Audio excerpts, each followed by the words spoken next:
Şimdi niye Nezahat Teke'den alıntı yapıyorum? Biraz önce barış ve demokratik toplum sürecinin ilerlemesinden bahsettik. Ve ne dedik? Dedik ki sorunun nedenleri. Şimdi eğer siyasi bir sorunun temel kaynağına yönelik olarak geliştirilecek olan çözüm, siyasi olmazsa çözüm olmaz. Çünkü siyasi bir sorundan bahsediyoruz. Dolayısıyla sorunun kaynağına dönük geliştirilecek olan çözümün de siyasi olması gerekir.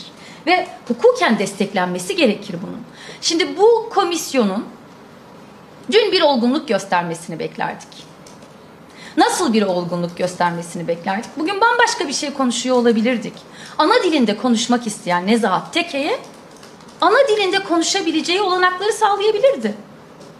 Meselenin kendisi dün orada tezahür etti sevgili arkadaşlar.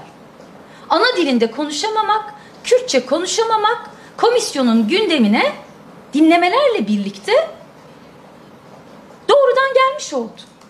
Buyurunuz, meselenin ayaklarından biri. Şimdi diyor ki Nezahat Teke, 21. yüzyılda yaşıyoruz ve hala ben Türkçe kendimi ifade edemiyorum. Ben buna gerçekten çok üzüldüm, çok kırıldım diyor. İşte meselenin onarılması gereken diğer ayağı da bu.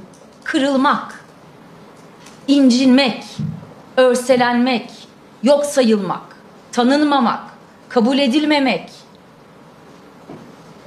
Nezahat Teke'nin kim olduğuna bakacak olursak 19 yaşındaki kızını kaybetmiş. Saçlarının kokusu hala burnumda diyor.